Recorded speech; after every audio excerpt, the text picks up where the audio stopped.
So around the time that I was 5 years old, I got chicken pox. And if you don't know what chicken pox is, sit down and imagine this. Acne on steroids with a gas station rhino pill.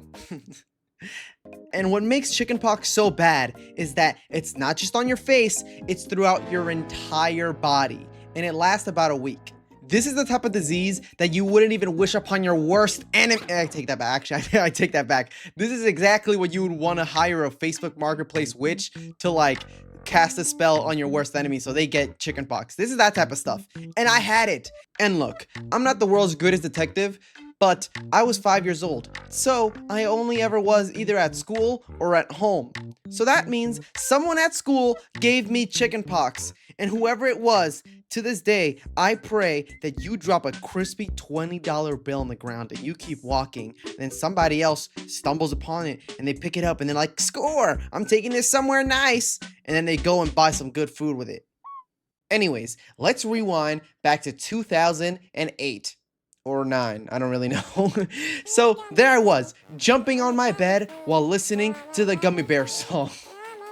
Yep, that was my life back then. I'm not gonna lie. Just straight up blasting the Gummy Bear song out of my PS3's web browser. That was my life. But it was around this time that the mutation began. And it started off kind of slow, with just a fever and a little bit of fatigue, which didn't even stop my daily Gummy Bear session. But then, in the coming days, I began getting kind of itchy, and I was getting these like red dots all over me. And at first, I was like, wait a minute, I remember this. Are you really doing a flashback within a flashback? I remember learning about this at school. And I looked at myself and I was like, oh, hell yes. Puberty time. I always knew I was destined for greatness. And then a couple hours later, my mom came in my room and she was like, oh! And I was like, yeah! And she was like, oh! And I was like, yeah! Because she knew exactly what I had. And in a blink of an eye, she placed me under quarantine. At the time, I didn't even know this, but I had unknowingly become patient 0.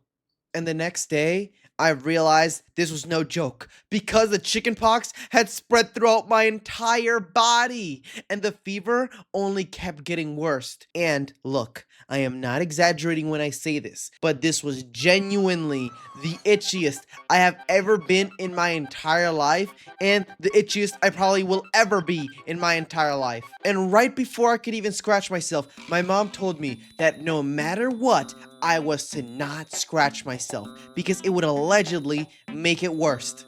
So what did I do? I scratched myself the second she left the room. I am not gonna lie. The second she left the room, I got to scratching. And you wanna know what happened?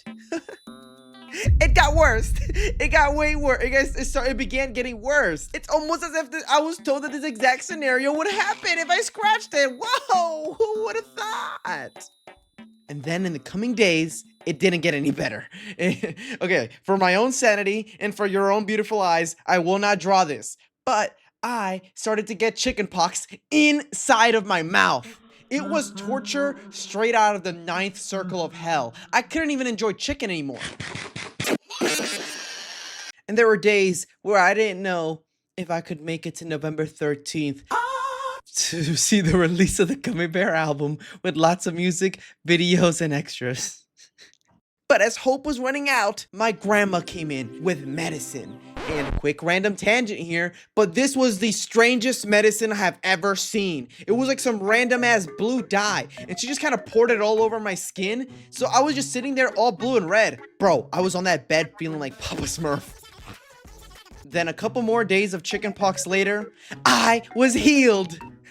The end. What? That's like not cool at all. What? But that's just what happened. No. Give me the pen, Chevis. The following comic is drawn by me, the most powerful foo, and it's totally real. Oh, time out. Chevis, you have to read the lines. I gave you lines for a reason. You have to read them. Fine. It's not getting any better. Is this it for us? You'll save us. But how? 100% brain usage! Ah! Oh, idea. That could work. Chevis, we need to exercise the chicken pox out of us. My mom said I can't watch The Exorcist. It's okay. We don't need the movie. I learned a technique from some Tibetan monks. Furikuri. When does this work? Quiet. Focus your mind and your body. Okay, this is taking too long. Okay, and then the personification of chickenpox arrives. He comes shooting out of Chevis's forehead, and then you wanna know what we do? We combine. Look at me, I look so cool. Why am I drawn so buff? That doesn't even matter because we're about to embark in a legendary battle that will echo across the millennium. Rah! But then it doesn't even work, so we have to copy Goku versus Raditz, and we embark in another legendary mission, and then I fly right through his chest because I'm the greatest fool of all time! Yeah! Don't I look so cool in shades? See, Chevis? That's how you end a video. But you made all that stuff up. My story time is real. Your thing is just like a weird fan fiction. Shut up! No. Like and subscribe so I can be one step closer to world domination and purchasing a Chipotle bowl. Believe in food.